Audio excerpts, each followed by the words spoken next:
Hello, everyone. Come on in.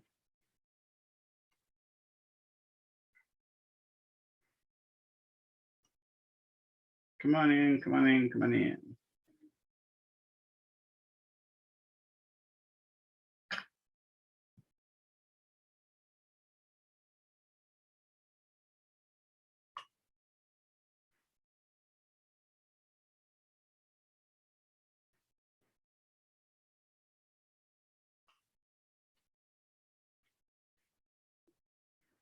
It's like about 9 of us are in here so far. Anybody have any questions while we're waiting for the rest of the people to stagger in?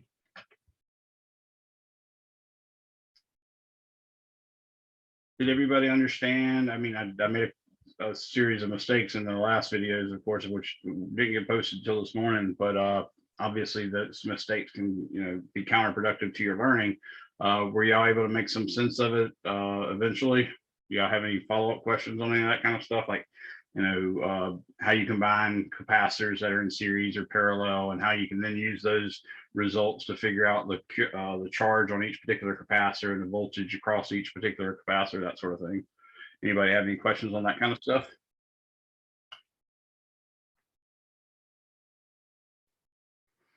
Well, I did start yesterday, first day back in the actual classroom. So y'all can certainly, if you're not too far away, you certainly can come up and meet me. I'm usually there by 8 a.m. for my 9:30 class. I have a break from 12:20 to 1:30 on Tuesdays and Thursdays. So basically 8 to 9:30 and then 12:20 to 1:30, roughly I'm there. None of that, once my lab gets started, I usually can allow people to or I can allow students to come in and ask for questions, ask help for help and various things. So if you ever want to stop by during my lab times, which is every Tuesday from 1:30 to 4:20, I will be there. Of course, if everybody finishes lab early, I'll split early too, because I'm just like you guys. I don't want to stay there no longer than I have to. But anyways, that, and I can also do by appointment meetings on Mondays and Wednesdays, and sometimes even on Fridays. Just have to make arrangements with me. Of course, we can also do Zoom appointments. So if any of you need that, make sure you let me know. So I'll open the floor up. We now got 12 people in here. I'll open the floor up one more time. Any questions on any past material? I believe I'm horribly behind in figuring out what is going on with regards to tests. I had to do a lot of stuff to get prepared for teaching face-to-face again this week. So I've gotten behind. I haven't been putting your homeworks. I don't need to put links up there, but I like to put links in each module for the homework. So like week 1, we were supposed to have a module for chapter 22. Or in our module, we were supposed to have the homeworks for chapter 22. And week 2, we were supposed to have the modules for chapter 20, or excuse me, that was 21 in week 1 and 22 in week 2. 23 in week 3, and now we're in week 4. That should have been 24. We're actually still working on chapter 24, and we'll finish that up today. I got a few more things I want to do with that. So any questions on any of that material? And then I'll probably go ahead and make the test available. I think the practice test has been up some time, but I think I'll make the test available Monday or Wednesday of next week, and it'll be due Sunday. So that'll be the second online test. And it covers mostly chapters 23 and 24, but they're all comprehensive. So there'll be some stuff in there possibly from 21 and 22. All right, so it looks like no one has any questions. Well, let's get cracking then. I've got a couple problems I made up that I want you to consider us solving, and they're not too terribly hard. Let's see. The first one is, how much energy is stored in a 45 nanofarad capacitor once it's fully charged by a 500 volt source? And then how much charge will it be holding? So that's the first problem we're going to try to solve. And I haven't even actually derived that expression yet. So let me go ahead and do that, and then we'll move on. So we're actually PHY, let me write this down before I give you the camera view. PHY 242 today is it's N05B, and today is 2/2/22. Woohoo! Never had so much fun writing all those twos. So that's the day. Let me turn on my document cam now, and we basically have a capacitor whose capacitance C is 100, or no, What was my value? Let's look back at that that thing while we can. Oh, Shimon's here. Oh, nope, Shimon disappeared. Okay, I don't know why I said 150. Oh yeah, I do now. It's a 45 nanofarad, and it has a voltage of 500 volts. I'll write that 0.0 there to make sure y'all know we have at least 3 sig figs. I'm going to put 4 there now, but I only have 2 from the other thing. What they're asking is the energy stored, and they're asking for the charge. So that's really what we're trying to do here, is figure out those things. What I want to do is first teach you how to calculate the energy stored. Well, we know that work is equal to the integral of v dot dq, which we could also write the integral of q dot dv. Doesn't matter. It's that same equation where we had work equals voltage times charge. In this case, we're going to substitute v from the equation C equals Q over V. You see that V is actually equal to Q over C. So I can write this as 1 over C times the integral of Q dq. And when I integrate the integral of Q dq, that's actually 1/2 Q squared. So I'm going to get 1/2, and I'll call this a total charge, which is a big Q. So that'll make it look a little different at least. So it'll be 1/2 Q squared over C, and that is a valid expression for it. I can also eliminate C by eliminate Q by plugging in Q equals CV for that top guy. And when I do that, I get 1/2 C squared V squared over C. So that's 1/2 CV squared. And that's the one I like the most. Does anybody recognize that as looking like any form of potential energy you've ever had? Maybe last semester. We had to do that in circuit theory. Oh, you did that in circuit theory? How about last semester in physics or in 241, wherever you took it? Do you ever see something that was about the same form, like some constant times some other constant squared? Kinetic energy. Yeah. Kinetic energy, 1/2 mv squared, exactly. And the other part is the kinetic energy the particle has on the spring also has a potential energy of U equals 1/2 k x squared. So this is really wonderful because you see yet another form of potential energy that acts like a spring. Again, we tell you over and over that physicists study a lot of springs, and it's not because springs are super interesting, but because everything acts like a spring. So there's another expression. We can also use this to eliminate C. So C would equal Q over V, in which case I would get 1/2 Q squared over Q and then times C. So that'd be 1/2 QC, or excuse me, QV. Duh, stupid me. So I will write that as 1/2 QV. And all of those are actually interpreted as the work done in charging up the capacitor, which can also be thought of as the energy stored in the capacitor. So those are expressions we can use. And you can see there's obviously different forms. If you have a Q and a C, you'd want to use this one. In this case, I have a C and a V, so I want to use that one.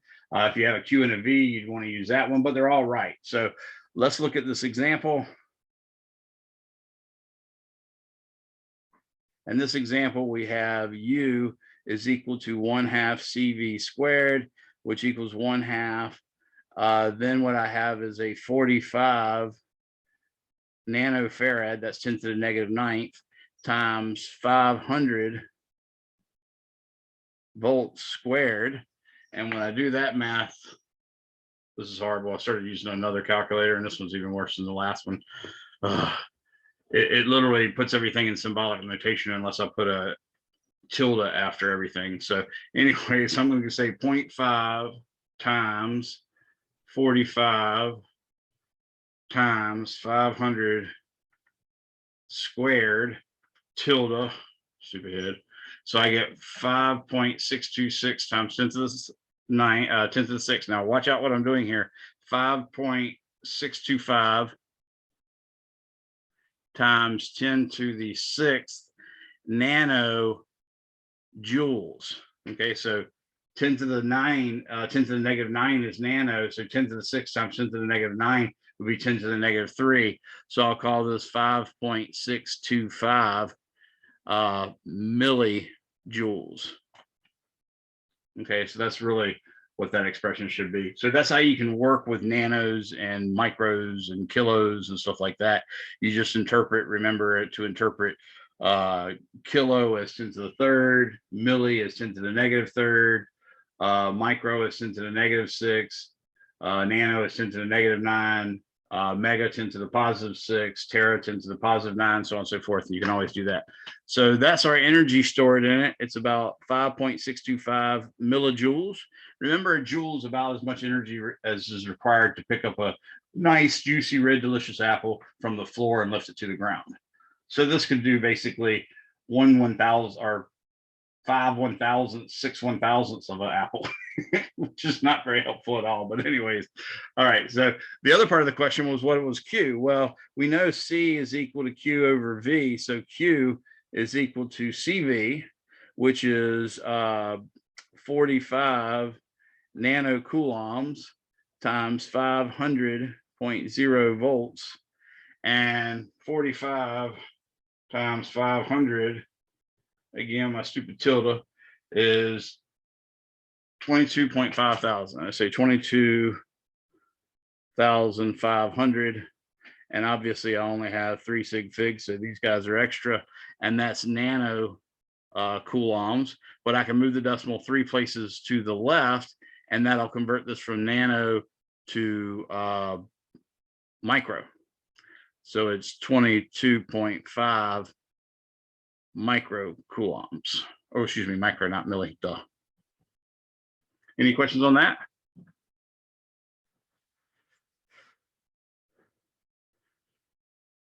So that's equal to the charge. That gives you some idea, what kind of charge a particular capacitor holds for a given voltage. Obviously, if you knew how long it would take to discharge this, you could calculate power, because power is equal to work divided by time. So if you wanted to compute the power, you'd take this energy that's stored, the 5.625 millijoules, and divide it by the time taken to discharge the capacitor, and that would give you the power that the capacitor can deliver. And you'll see that really capacitors, when they're in a circuit, they can deliver energy really quickly. And in fact, the time constant related to how fast they do that is R times C, the resistance times the capacitance. And if you try to play with the units a little bit, you can prove to yourself that R times C has units of time. And it really is the amount of time it takes to discharge the capacitor by basically a factor of 1 over E. Any questions on that one?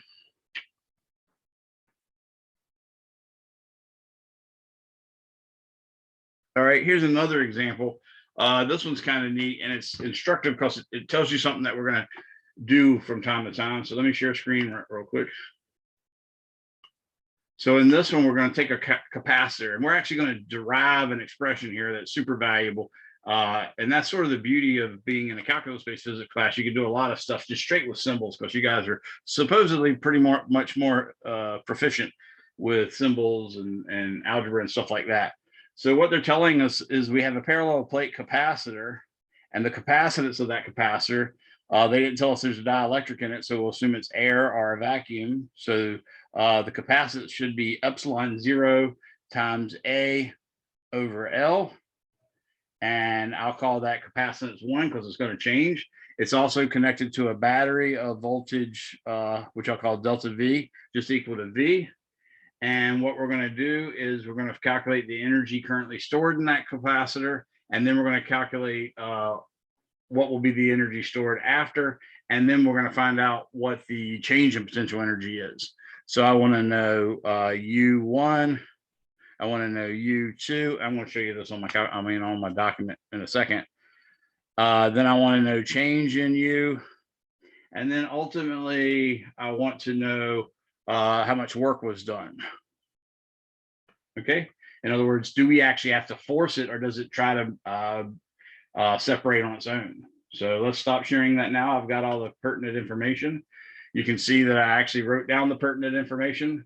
The capacitance initially is epsilon 0 A over L. The capacitance after the fact, which will be C2, is epsilon 0 times A over 4L, because I actually stretched it from a distance L between the two plates to a distance of 4L.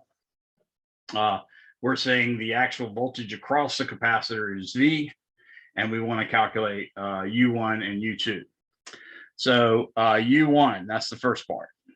So U1 is just, of course, we can do 1/2 C1 V squared because we have C and V.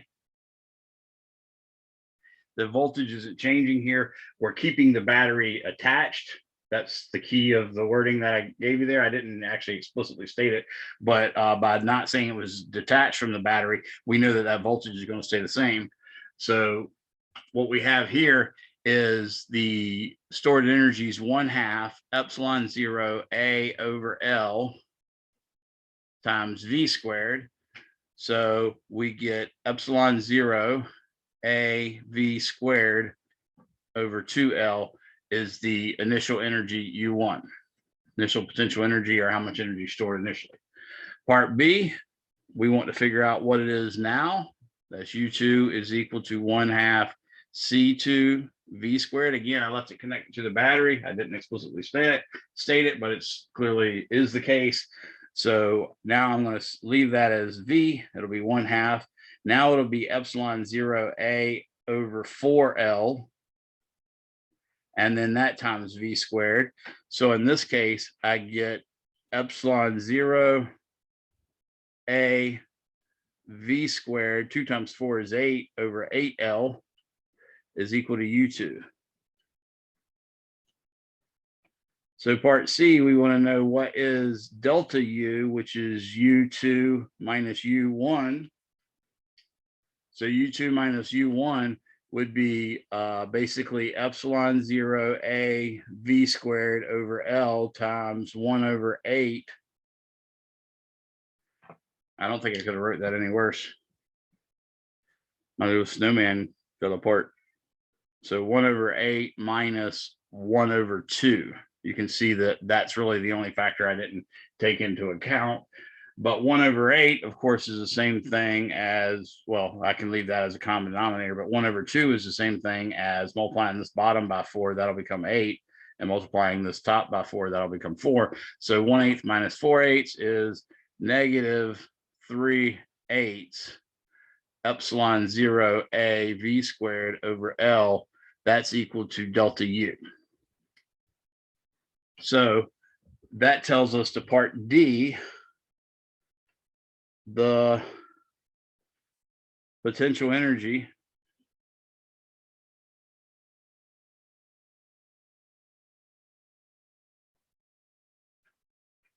decreased by us taking those plates, which was, a positive plate and a negative plate.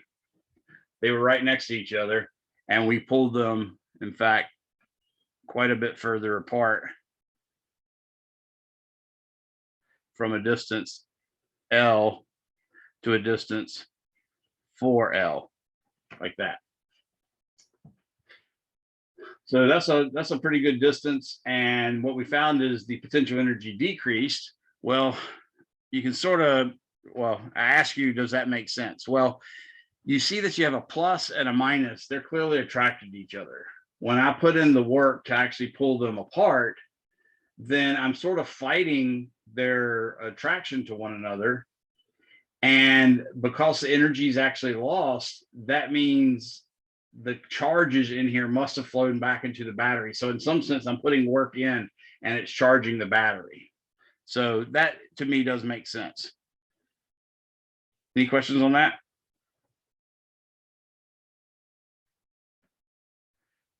Now, what we want to do next is we want to actually, well, let's look back at the problem, see if I can remember what I labeled and what I didn't label. So D was actually, does that make sense? Sorry about that. So that should go there. The potential energy decrease, that should go there. And then E is really how much work was done. So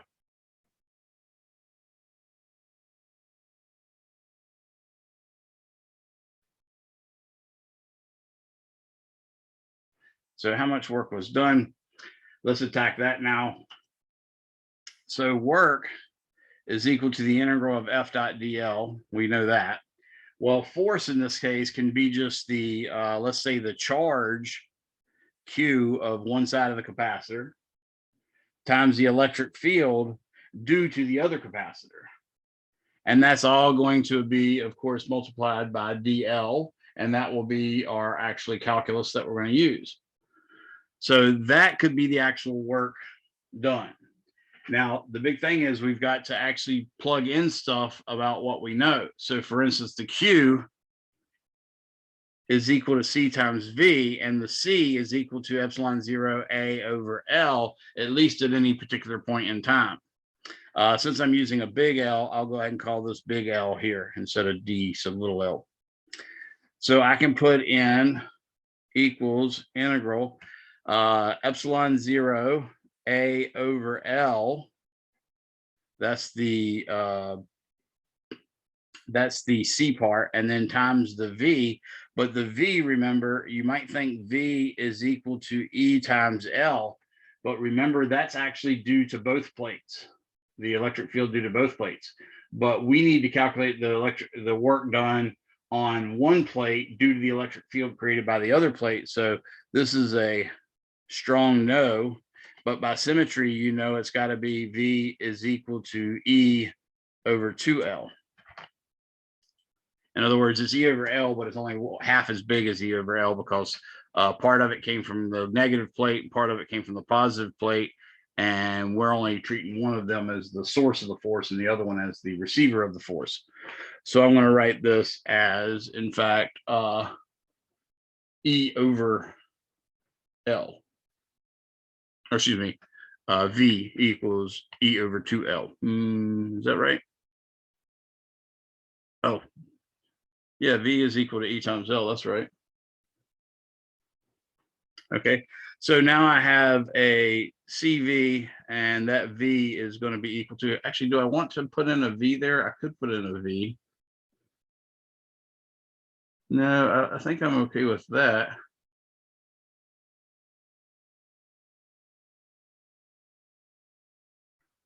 Epsilon 0 A, hold on. The Q is equal to C times, oh, I left off a V. That's why. Because Q is equal to C times V, there's my C. Now I have a V there. And then the V is just going to be another E times L. But I don't want the E to be in there. So this part we agree is C. And this part we agree is V. And then I have an E here already. Sorry about that. That's what it is. Okay. So then I have an E here already.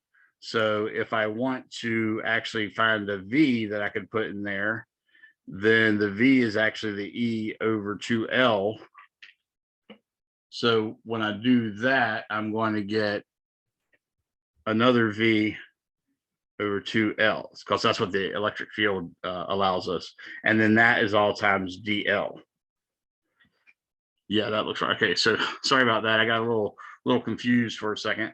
So that's going to be epsilon 0, and then I have A V squared over 2, and then that's going to be times the integral of DL over L squared, because I got an L from this one and an L from that one. When I take that integral, the integral of L to the -2 power is negative L to the -1 power, and I'm going to integrate that from L to 4L. So I'll get negative epsilon 0 AV squared over 2. That didn't turn out too good.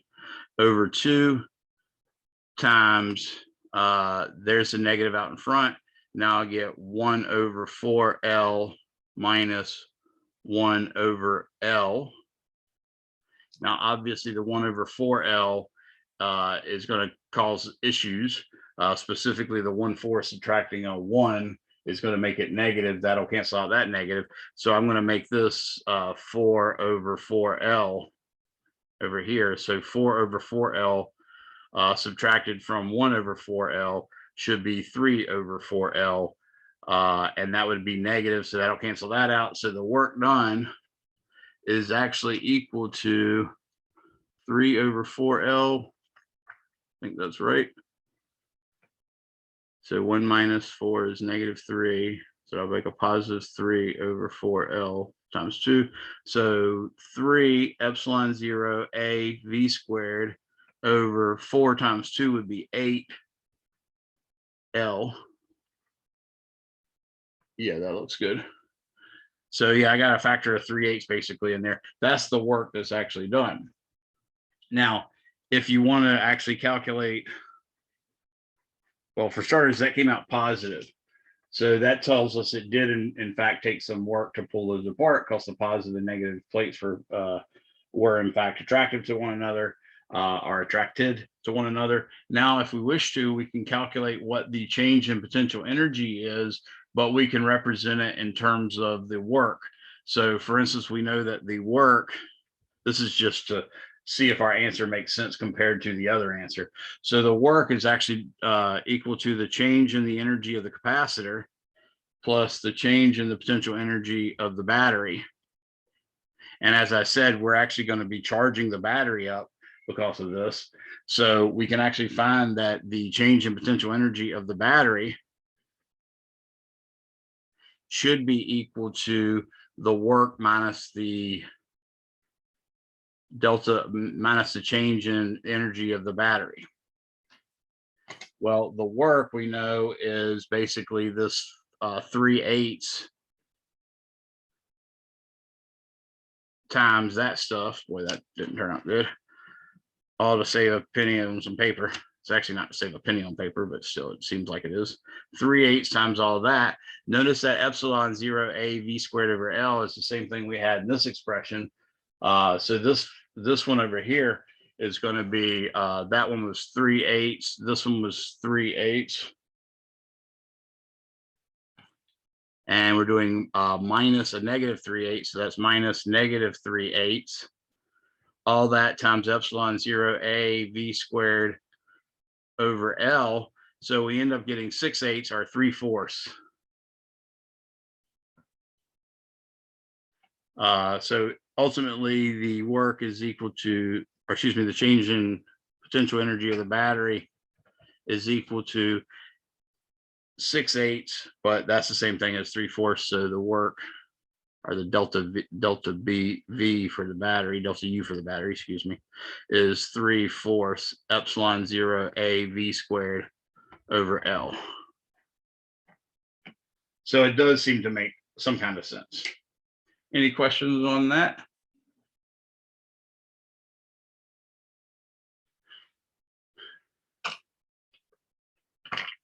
All right, so that's a typical type of problem that you could solve with this. Now, be advised, you'll run into some other problems. This one was me keeping the capacitor attached to the battery while I pulled the plates apart.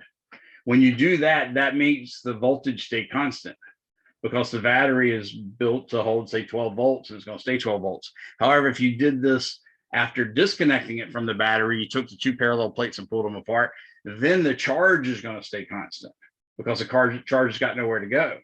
That means the voltage can change and the whole work process will be calculated differently. So just keep that in mind. That's another tricky way we can get you. But you'll find there's a lot of examples either online. I've got some ones I've worked on my YouTube channel. I am still in the process of trying to make those clear, because a lot of those are done like you see them now with you guys during lecture, and that makes for some blurry images of my paper. I just put up, for instance, 4 videos today on adding vectors, and I got about 6 more in the can that have to be uploaded for you guys for your electric, for your Gauss's law and capacitance and all that good stuff. So that'll come, but right now, until then, you can look for other examples either in your book or online. I would say try to look at the odd problems at the end of each chapter and see if you can solve some of those, because they have the answers in the back. Now that we have this idea of what energy is, let me do a neat little thing that turns out to be right for the capacitor, but it actually turns out to give us a general result that's right, period, for all things. So we know that the energy stored in the capacitor is 1/2 C V squared. We also know that C for a parallel plate capacitor is epsilon 0 A over L.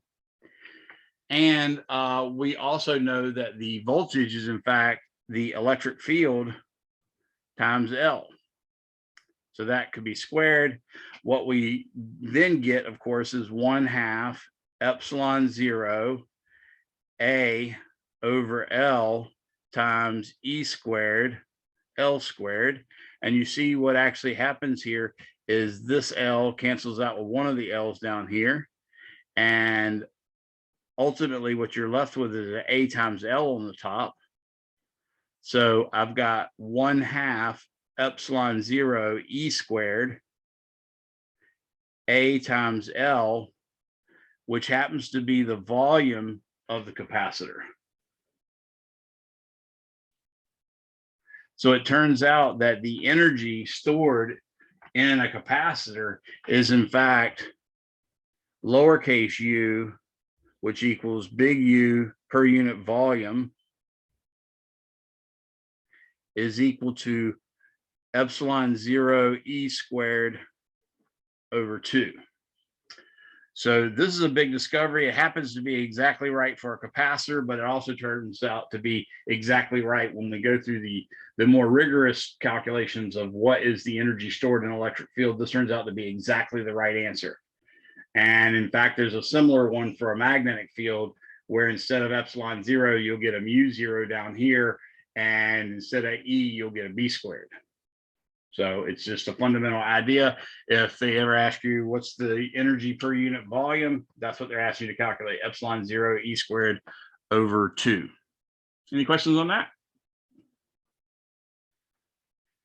All right, now, dielectrics.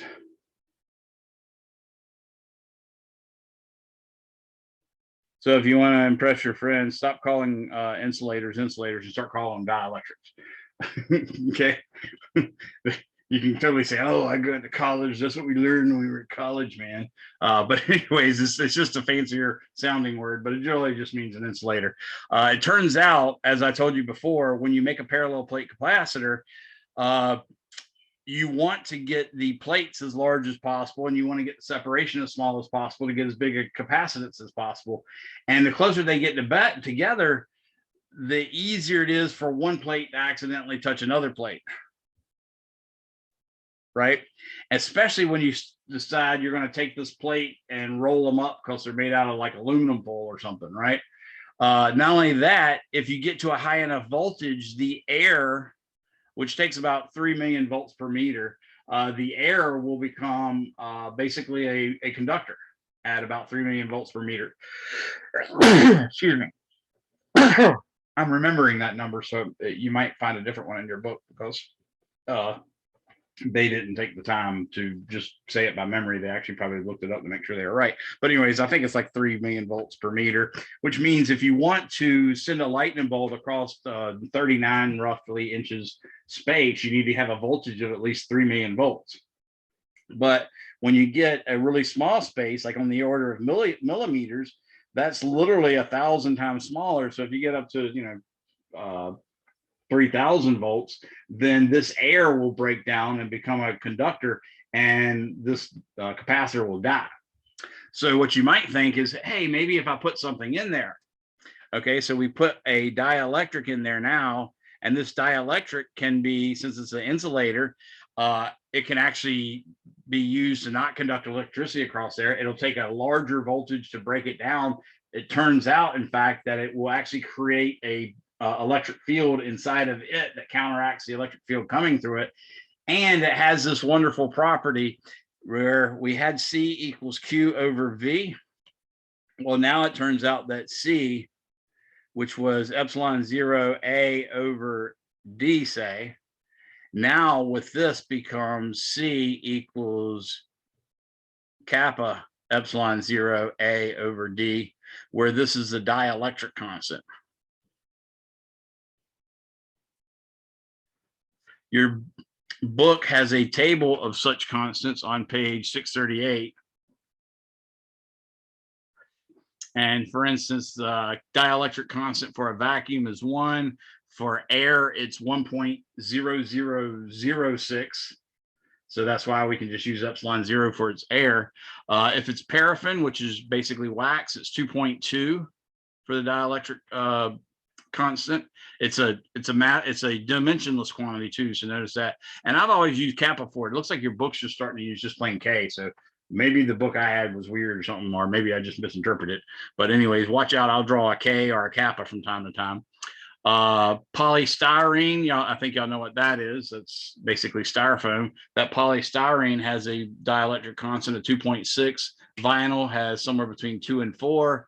Paper has 3.7. Quartz, quartz, like for quartz watches, are from quartz crystals. That's 4.3. Oil has 4. Pyrex has 5. Porcelain has 6 to 8. Mica has 7. Water has 80.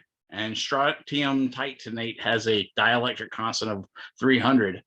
But the coolest thing is the fact that they've got a bigger dielectric strength, and that's the electric field strength at which they break down. And remember, electric field can be measured in newtons per coulomb, but I showed you we can now measure it in volts per meter. And in fact, when you use air, I was right, 3 million volts per meter for air. So yay me, I got one right.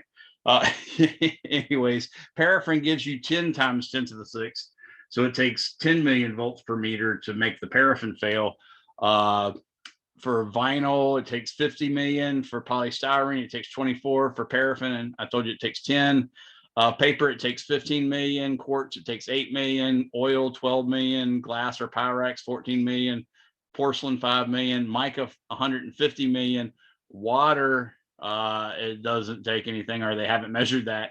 But for strontium titanate, it's 8 million. So that's some of the advantages of it. Now, the reason why I mentioned this when I was going to do that is I want you to realize, okay, so the capacitance when you have a dielectric in it clearly goes up by a factor greater than 1.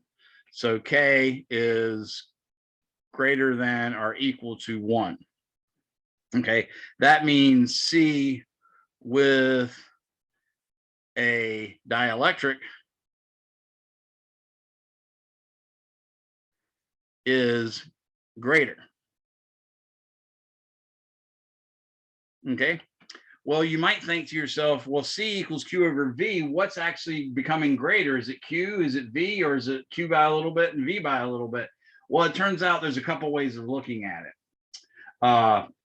If, in fact, you put a dielectric in there and this is a tough experiment to do, but if you put a dielectric in there while holding the charge constant, then the voltage will decrease by a factor of 1 over K.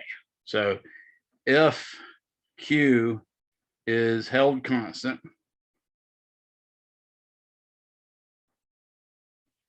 then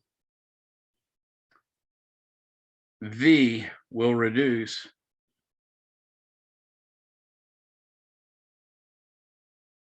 to V equals V0 over K. Okay. If V is held constant, and we'll call this, we'll call this V0 there. If V is held constant,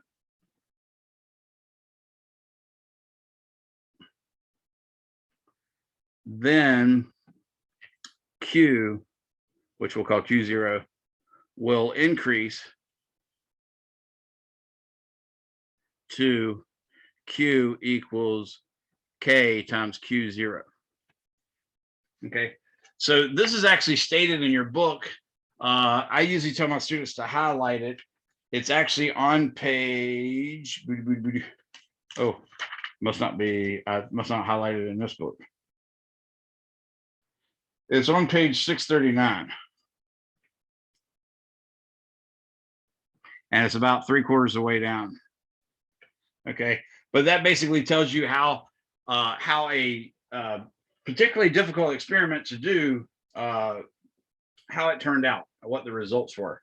So that can allow us, for instance, to think about what actually happens when you put a dielectric in a capacitor. And that allows us to do neat things like calculate the capacitance of a dielectric with a capacitor in it. So let's look at example, something like example 2411. We're basically going to have a parallel plate capacitor. We're going to have a dielectric constant. So this will be example, I think this is example 3. What the heck, call it 3. And what I'm going to say is, I'm going to say we have a capacitor with a dielectric constant equal to 4.00. I'm going to use nice, easy numbers. And it's a parallel plate capacitor. It's connected to a battery that has a voltage of 100.0 volts. And the capacitor is going to be fully charged, and then the battery is going to be disconnected.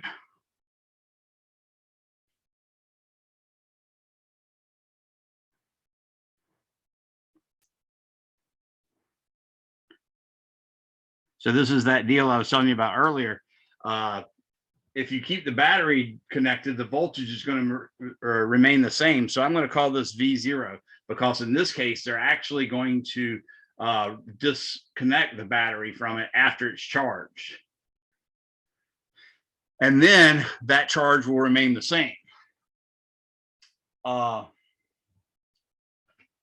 area of the capacitor, the little plates have an area of, let's say, 10.0 square meters, and they're separated by a distance of D equals, let's say, 4.00 millimeters.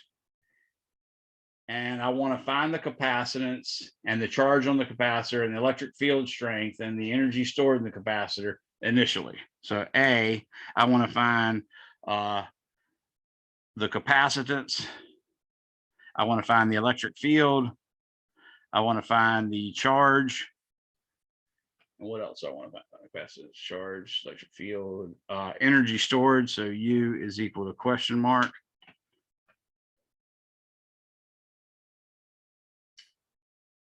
And then part B, I am going to shove a dielectric in there, or excuse me, pull out a dielectric.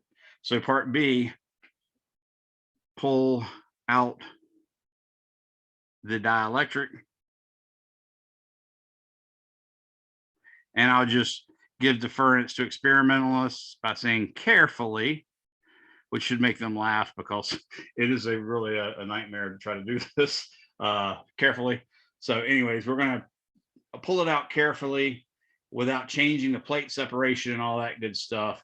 And what we want to do is find the new values of capacitance. So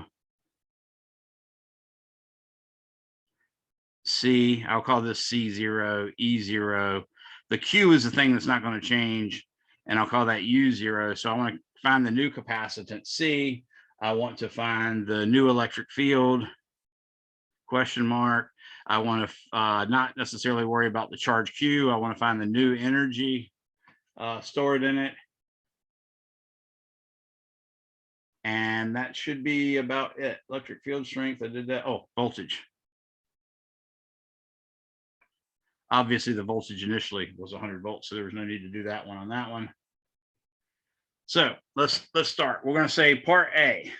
Part A, I want to use my idea that capacitance is just the dielectric constant times epsilon 0 times A over D.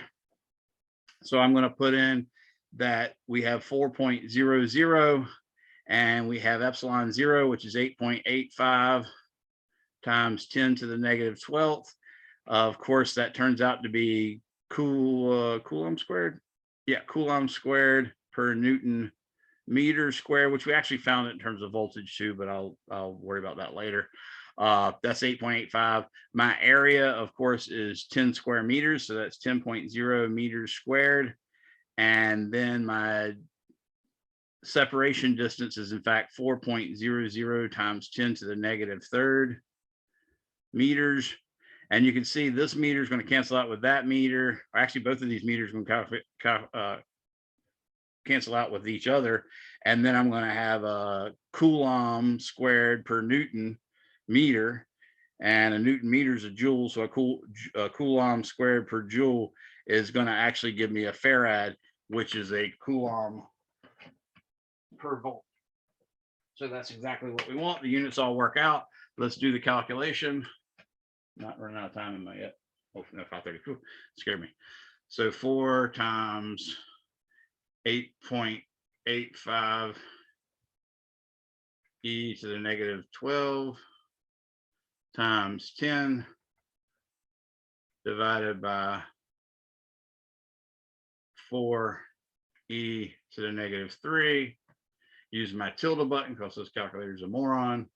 And I get 8.85 times 10 to the negative 8. That's weird. Negative 8 farads.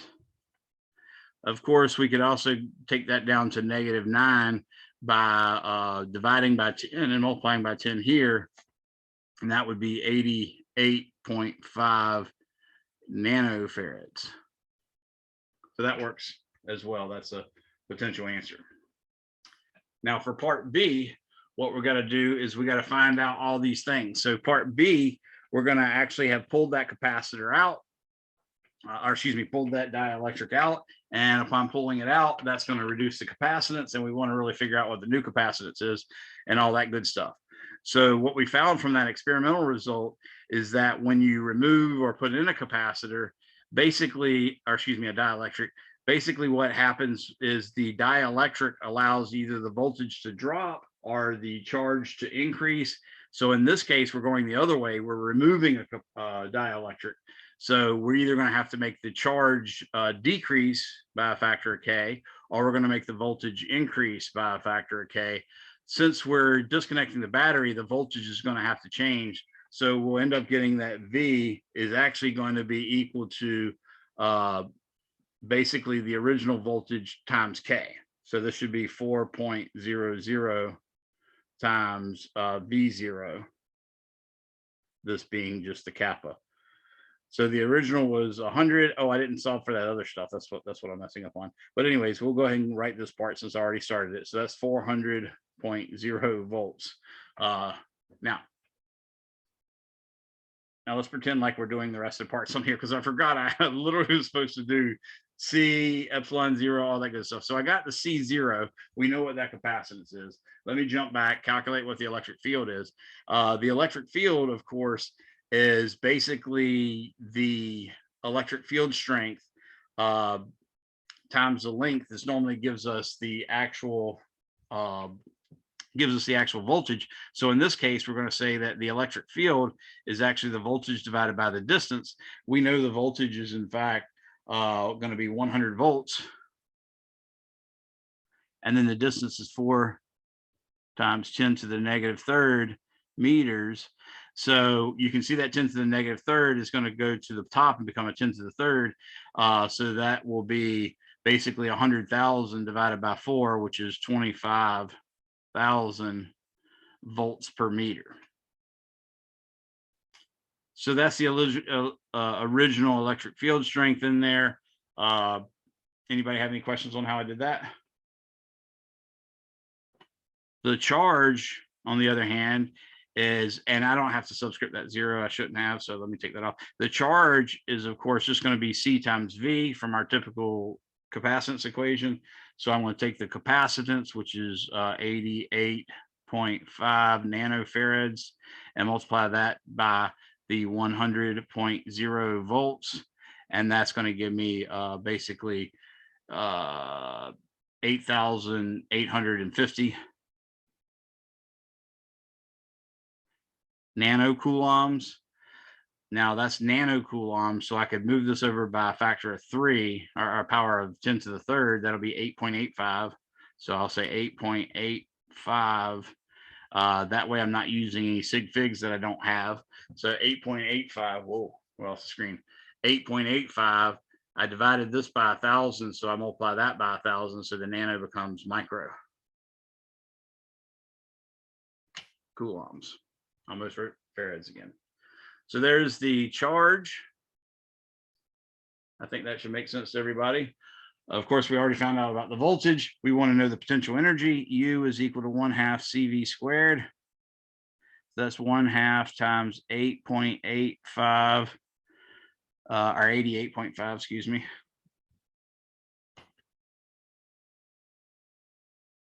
And that was in nanofarads. So times 10 to the -9th farads times 100.0 volts squared. So when I do that math, I'm going to get 0.5 times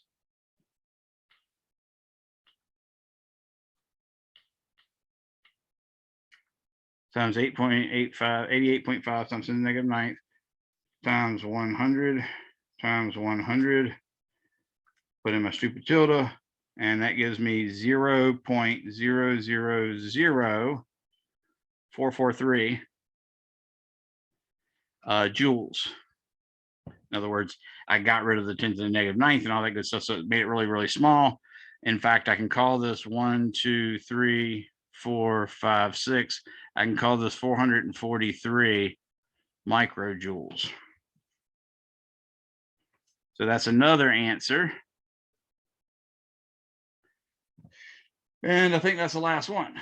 All right, so now we're going to do over here. I've already found out what the voltage is going to be. The voltage is going to be adjusted by that factor of 4.0, of course. In this case, actually, let me put a question mark by that. I got to think about that a little bit. That just something about that's bothering me. So ignore that for a split second. Let's go ahead and talk about the new capacitance.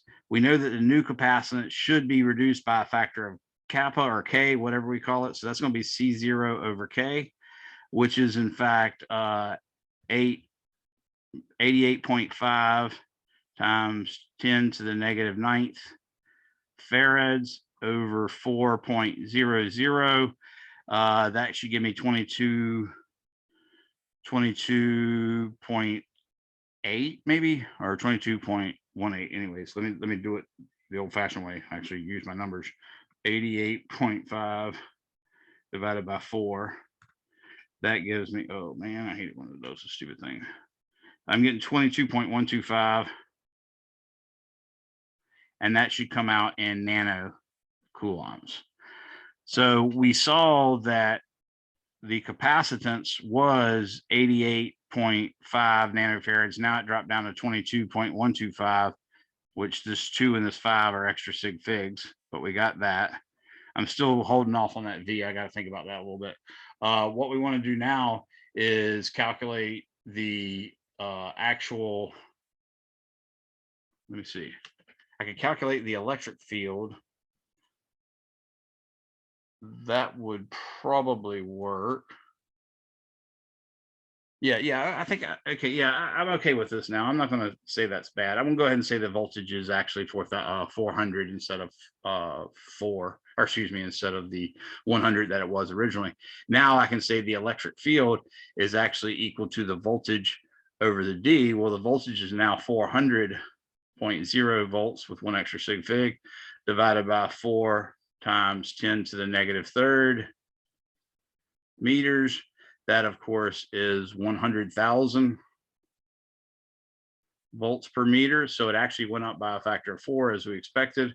That's the new electric field. And the energy stored now should be U is equal to 1/2 CV squared. So I now have a 1/2.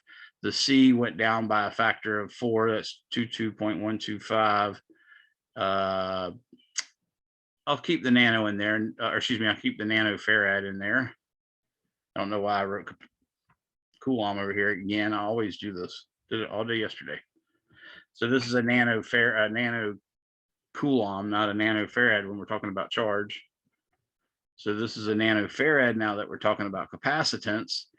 And that just allows me to automatically make it in terms of nano instead of this. So now I'm going to say with a voltage of 400 volts, and that's going to be squared. So what you see is going to happen here is this nano is going to be in front. I went down by a factor of 4 here, but I went up by a factor of 4 and then squared it. So it'd be 16. 16 divided by 4 is 4. So I should get 4 times as much energy as I had before. And in fact, the energy I had before was 443 microjoules. Whoa. But I'll calculate that just the same. So I'll say 0.5 times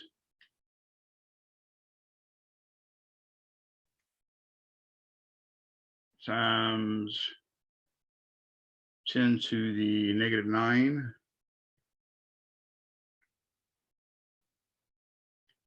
And then I'll say that's times 400. And hopefully this all works out. Oh, times 400.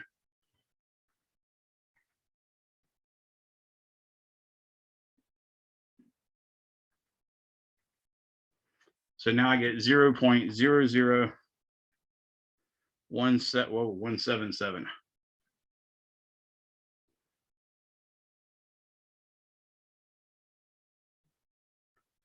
And that actually turns out without, what I ended up doing was dropping the nanofarads and putting a 10 to the negative 9. So let me go ahead and show that in here. So I get all this, and that is more like 1, 2, 3, 4, 5, 6. So I could call this 1,770 microjoules. We had 443 before. Now I've got 4 times as large, which is about 1770. If I did 443 times 4, which was my hypothesis, I would get 1772. So that's close. Any questions on that?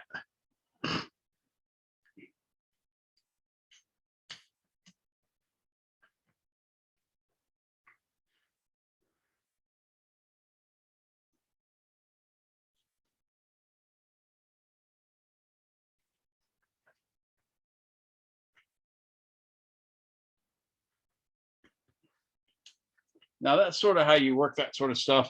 I really like the molecular description of dielectrics. I've worked 2 or 3 of these already on YouTube, on my YouTube channel. So definitely check those out. I think I'm going to try one more because that's about all the time we have. I will try to do one more calculation of that type, where basically we're going to take a capacitor and we're going to fill it with a dielectric, but not the entire way. And we're going to try to see what the capacitance would be with that, even though the dielectric doesn't take up the whole volume. So it's a little bit tricky to do it, but it's a good learning experience to try it. So this is going to be example 4.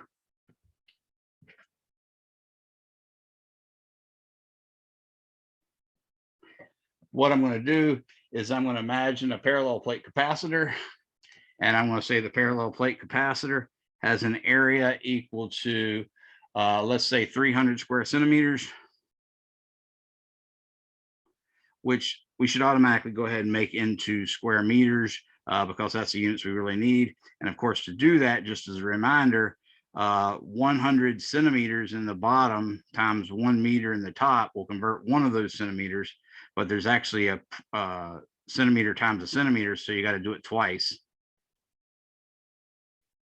So basically what we're going to do is we're going to be dividing by 10,000, which is 4 places. That's 1, 2, 3, 4. So that'd be 0.0300 square meters. Check that again.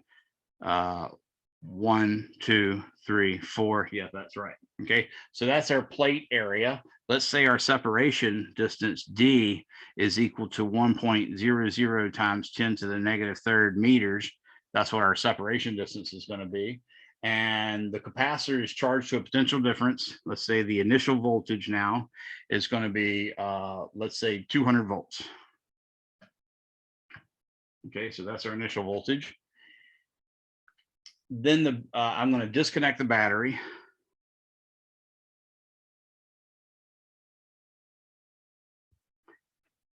So that means the voltage, the charge can't change, but the voltage can. I'm going to disconnect the battery. And I'm going to stick a dielectric in. I'm going to slide a dielectric and the K for that dielectric is going to be 4.00. I'm going to slide that dielectric in, but the dielectric isn't going to be as wide as the whole 1.00 millimeters. It's going to be, in fact, about half that size. So I'm going to say the width of this sucker, L, is just 0.0005 meters. So notice if I move the decimal 3 places, 1, 2, 3, that would be 0 millimeters. So that's half a millimeter. So it literally only takes up half the space. I'm going to center it up between those. So what it'll ultimately look like is I'll have the dielectric here. And this will be 1/4 of a millimeter. That'll be 1/4 of a millimeter. And that'll be a whole half of a millimeter.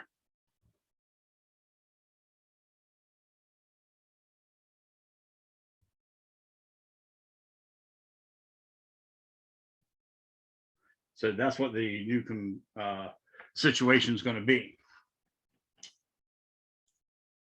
So what I want to do is calculate the initial capacitance, and then I want to find the charge on each plate before the dielectric is inserted. So I want C0, I want Q0, which again, the Q0 is going to be just Q. Okay.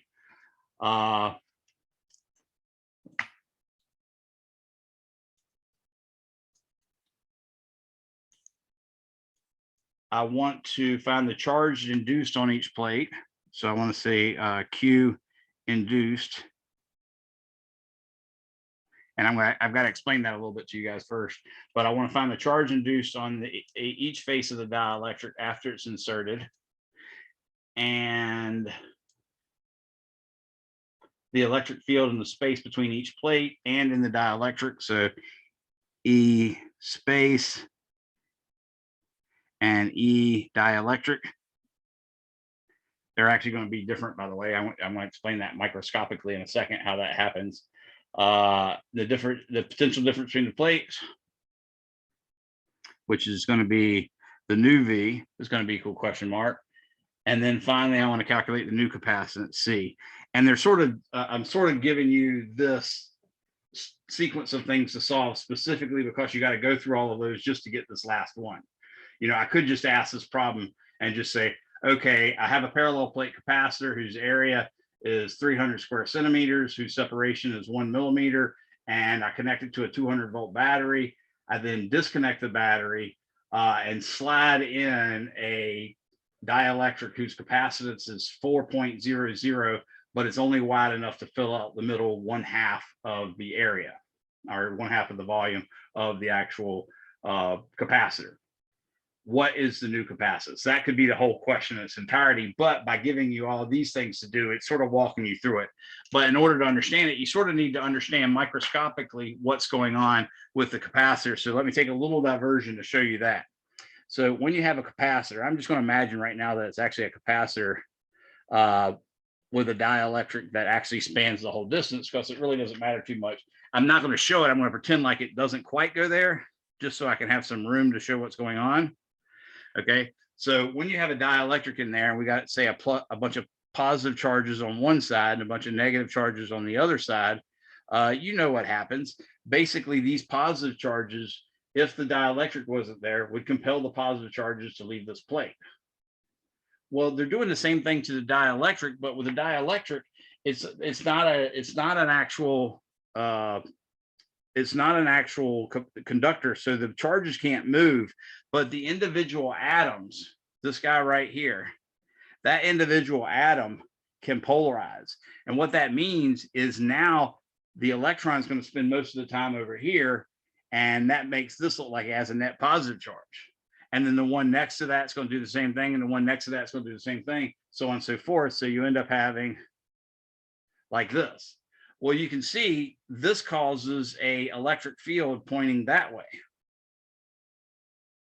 Okay, so what's actually going on there is you get an electric field in inside the dielectric that ends up being the initial electric field, E0, minus the induced electric field, E induced, And that's the electric field that's induced due to these little things right here. Okay.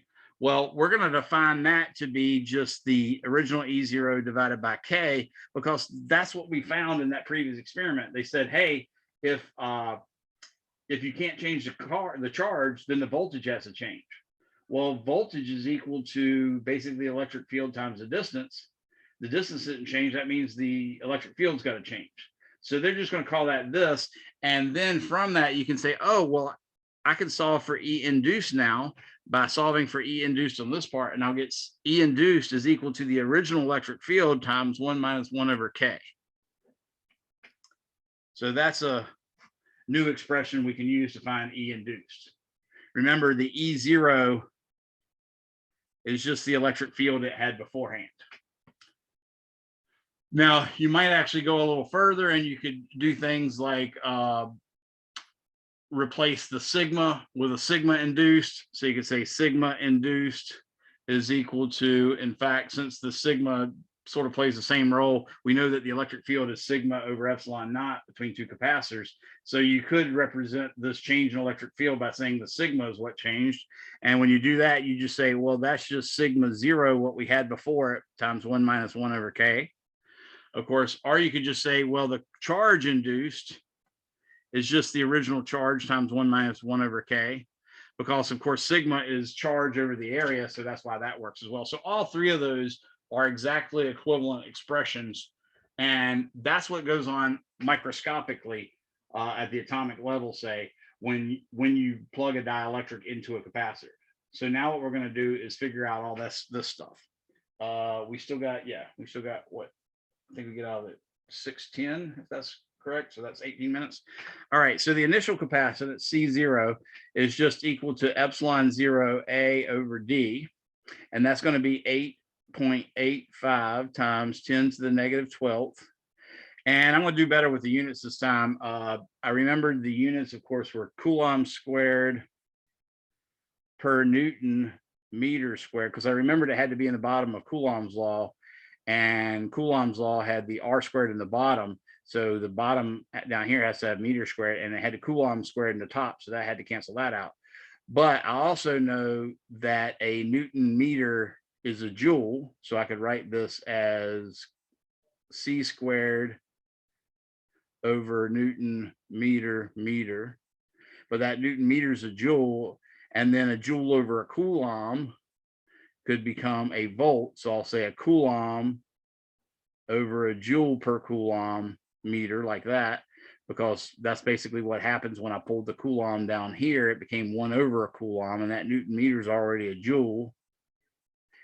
And now I have a joule per Coulomb, which is a volt. So I'm going to say that's coulombs per volt per meter. So that's really what the unit is. That'll make it a little prettier this time. I did that before in an earlier class, but I didn't want to shorten you guys by not explaining it again. The A is, of course, 0.0300 meters squared, and the D is 1.0 times 10 to the negative 3rd meters. Yeah, that's right. Okay. So now I can calculate all that. 8.85 e to the negative 12th times 0.03 divided by 1 e to the negative 3, and then I put the stupid tilde, and I get 2.655 times 10 to the negative 10th. You can see now the meter here and the meter here makes a meter up top. That cancels out with that meter, so I get a Coulomb per volt, which is in fact a farad. And in fact, I can make that a little simpler. If I were to, for instance, multiply by 10 here and divide by 10 there, multiplying by 10 here would make this 10 to the negative 9th, and dividing by 10 will make this 0.2. So I could say this is 0.2655. That's actually too many digits, nanofarads.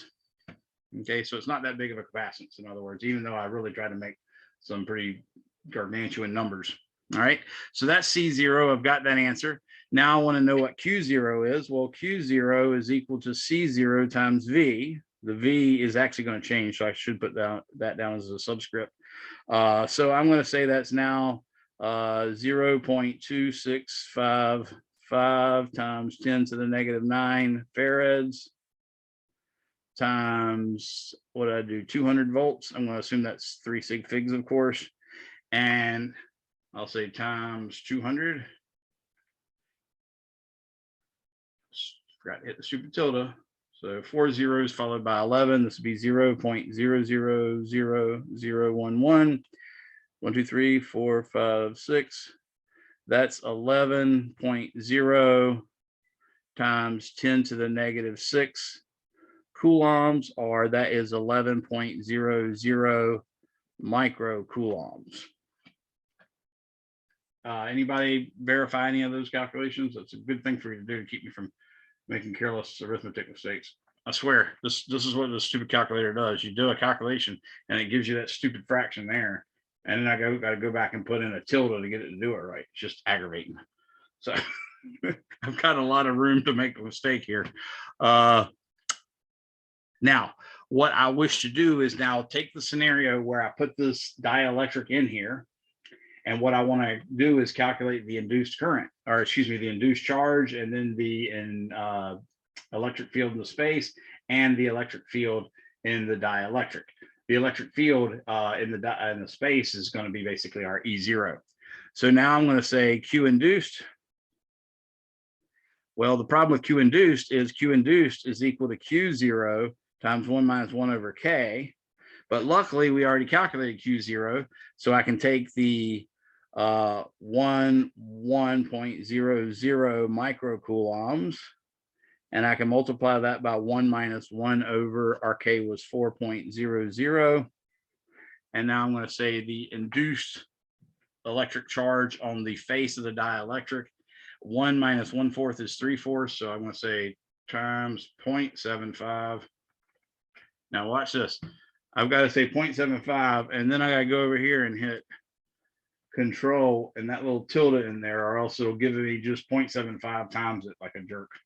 So this looks like I have 1, 2, 3, 4, 5 zeros. So this would be 0.1, 2, 3, 4, 5, 8. Of course, I should have 3 sig figs, so I'll put those over here. 1, 2, 3, 4, 5, 6. So I'm going to say this is 8.00 microcoulombs. So it's got 11 microcoulombs in the capacitor. That's going to actually counteract that, though. The capacitor plate will have 11 microcoulombs. The dielectric will then have 8 microcoulombs, sort of counteracting it, and that's what makes the electric field a little weaker inside. But I got that. Now what I can do is calculate the electric field in the space. Of course, the electric field in the space, that's just supposed to be equal to the electric field divided by the spring constant, or the spring constant, divided by the electric constant. No, it's just the Q over sigma. So it's just the Q over epsilon naught times A. That's one way we can calculate it. Remember, it's sigma. Q over A is sigma over epsilon naught. That's the actual electric field strength in there. I could also, use the capacitance and do it, but this will be fine. So I'm going to say the electric field in the space, which is also equal to E0. That's another word for it. That's what I got ready to write first time. So that's going to be 11.00 times 10 to the negative 6 coulombs over 8.85. I'll leave off the units this time. So I'm 10 to the negative 12th. And then times the area, which we found was 0.0300. Again, leaving off the units before I forget.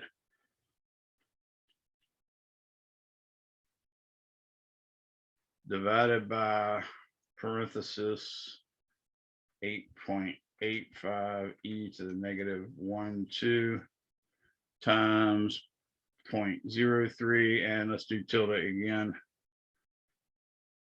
And I get 4 kabillion. It's 4 with a buttload of zeros. Let's see if we can count them. 1, 2, 3, 4, 5, 6, 7. So it's 4 times 10 to the 7th, 4.00 times 10 to the 7th, and that's volts per meter. Obviously, you can make it 40.0 times 10 to the 6 volts per meter. So it'd be megavolts per meter if you wanted, but that all works. All those are good and stuff like that. Now that we have that, we can actually calculate the electric field in the dielectric. I mean, in the dielectric. So the electric field in the dielectric is just the electric field in the space divided by K, because this is again what we were telling you before about when you force a dielectric into a capacitor. You're basically got to increase the capacitance, and since capacitance is Q over V, you can either do it by, well, it turns out you either do it by multiplying the Q by K or dividing the V by K. In this case, we're not allowed to change the charge because it's not been disconnected, so the voltage has to change. The voltage, therefore, is going to decrease by a factor of K, and that's done by decreasing the electric field by a factor of K. So I'm going to now take that 40.0 times 10 to the 6 volts per meter, and I'm going to divide it by 4.00, and I'm going to get 10.0 times 10 to the 6 volts per meter. So it turns out the actual electric field in the dielectric is in fact 10 million volts per meter, and outside is 4 million volts per meter, or 40 million volts per meter. Now, finally, all I've got to do to calculate capacitance is I need C is equal to Q over V, okay? Or excuse me, no, I don't want to do it that way. I need, that's fine. I can do C equals Q over V. Q over V, but V has got to equal the integral of E dot DL. Remember, that's the way we defined our V. So I've got to integrate across this thing, which means I got to integrate E0 for a distance of 1/4 millimeter, another E0 for a distance of 1/4 millimeter, and then that E dielectric for a distance of 1/2 millimeter. So that's not too terribly bad. So what I'm going to do is find the voltage between the plates, which is something we had to do anyways. That's what I originally stated, or meant to state. Yeah, I did. I put it right there. Okay. So I'm going to know that it's just a constant integral E dot DL. And that's going to break up into across the air, plus across the dielectric, plus across the air.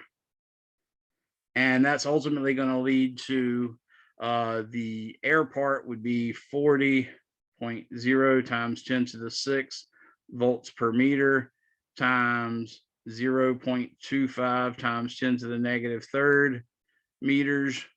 Actually, well, I'll break it up into 2 separate ones. Then I'll do plus 10 times 10 to the -6 volts per meter times 0.50 times 10 to the -6 meters. And then I've got to do the other air.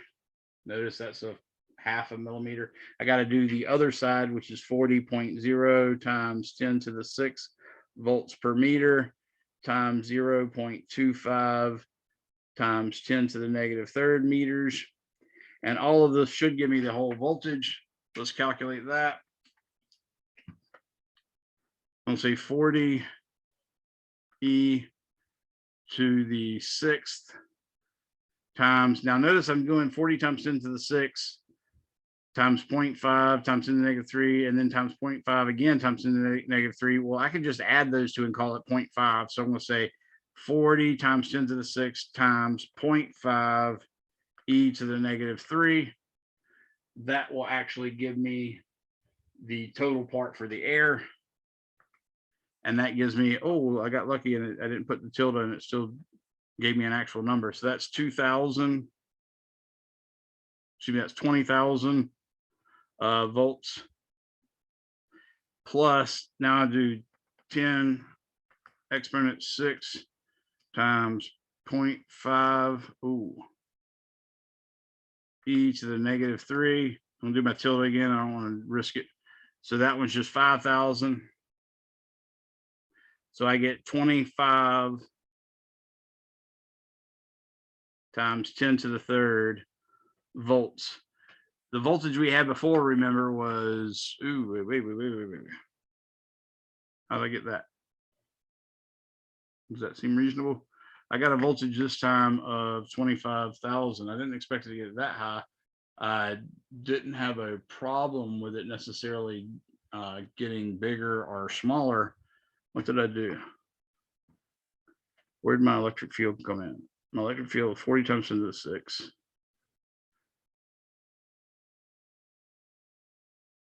That looks okay. It looks like I did everything right there. So it does give a strong electric field. And I did, yeah, that voltage seems a little bit high because we started off with 200 volts. I'd expect this to be a fraction of 200 volts.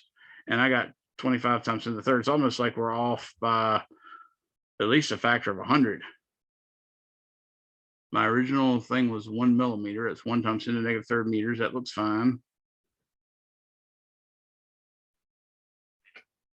The electric field strength was sigma, which is 11 times 10 to the negative 6 over 8.85. That's 10 to the negative 12th. So that becomes a 10 to the 12th on the top. So that does give me a 10 to the 6th, roughly. So that seems about right. What about here? 10 to the negative 9 times 200 gave me a 10 to the negative 6. That sounds about right as well.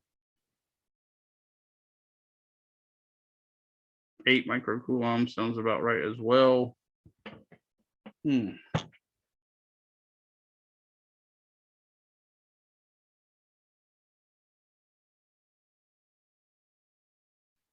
I'm thinking somewhere went wrong when I calculated the electric field. I did not expect to find an electric field that was literally 40 million. Did I do a 10 to the negative 6 when it's supposed to be a 10 to the negative 9 or something? So I had a capacitance of 0.2655. This one I multiplied by 10 and divided this by 10. So that gave me nanofarads. That seems more reasonable for nanofarads. Let's check that number. I suspect that may be it. So I did 0.2655 e to the negative 9 times 200. See, that's what I was telling you about the stupid thing. I gotta go tilde. So that's 5.31 times 10 to the negative 8. Okay, that's a lot different. Let me try it again because I don't trust this stupid calculator. 2.655 e to the negative 10. 2.655 e to the negative 10. That was what I had. Times 200, and this time I'll put the tilde in there. 5.31 times 10 to the negative 8. So yeah, that was somewhere I made a mistake in here. So that's good though. That's only one. So that's something we can fix. This is 5.31 times 10 to the negative 8 coulombs. I'm not even going to mess with changing the prefix, or excuse me, changing the SI prefix. I'll just call it that. Now this one, I got to take that same number and multiply it by basically 4/4 minus 1/4 is 3/4. So I got to multiply that by 3/4. So we'll multiply that by 0.75, and remember to hit my stupid tilde. And that's going to give me not this number and not this number, but 3.98 times 10. Whoa. Times 10 to the negative 8. These are a lot better numbers. These seem a little more reasonable. Coulombs again. So that's right for that one. Now that number right here is going to become 5.31 times 10 to the negative 8 coulombs, which means this number and this number is going to be wrong. So let's calculate that. 5.31 e to the negative 8. I'm going to divide that by parenthesis 8.85 e to the negative 12th times 0.03 and hit my tilde. And that gives me 200,000.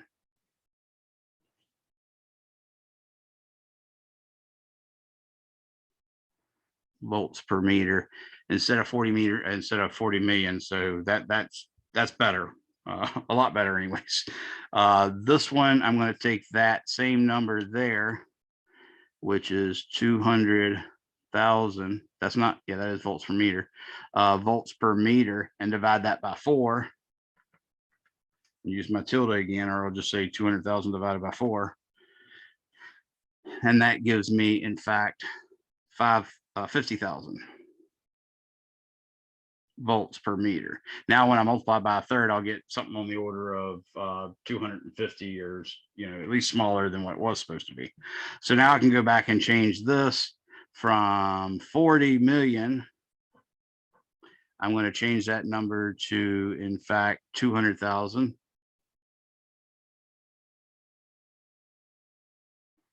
And I'm going to change this from 10 million to 50 times 10 to the third volts per meter. And the same thing with this number. It'll be 200 times 10 to the third volts per meter. So let's do 5,000, 50,000 times 0.5 e to the -3. I wrote a -6 there, so let me fix that. Times 0.5 e to the -3. Make sure I put my little tilde in, and that just gives me 25 volts for that guy. And now I'll take my 200,000 and I'll say times 0.5 e to the -3. In other words, I'm doing both of these again like I did before.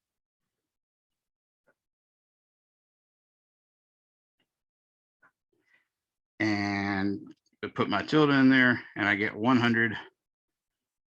That's a lot more reasonable. So my ultimate voltage is, in fact, 125 volts. Sorry about that, guys. That one little screw up caused all that. So everything I said was right. I just had made that one number wrong, but everything we did physics-wise was correct. We just made one mistake. Now, the reason why that mattered so much is I got to calculate the capacitance by taking the charge and dividing it by the voltage. And the capacitance, of course, would be wrong if I didn't have the right voltage. So now I'm going to say the new capacitance is, in fact, the new charge, which is the charge on the plates. And that is 5.31 times 10 to the -8 coulombs divided by 125 volts.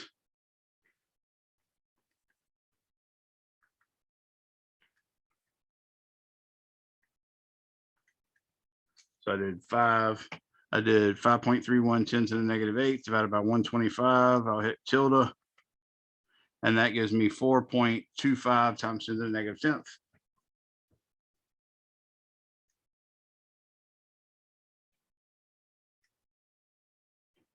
And that's the ultimate answer that I was really shooting for anyways, is make sure you guys can find the electric field, or excuse me, the total capacitance of the setup. Notice initially the capacitance was 2.655 times 10 to the -5th, 10 to the -10th farads.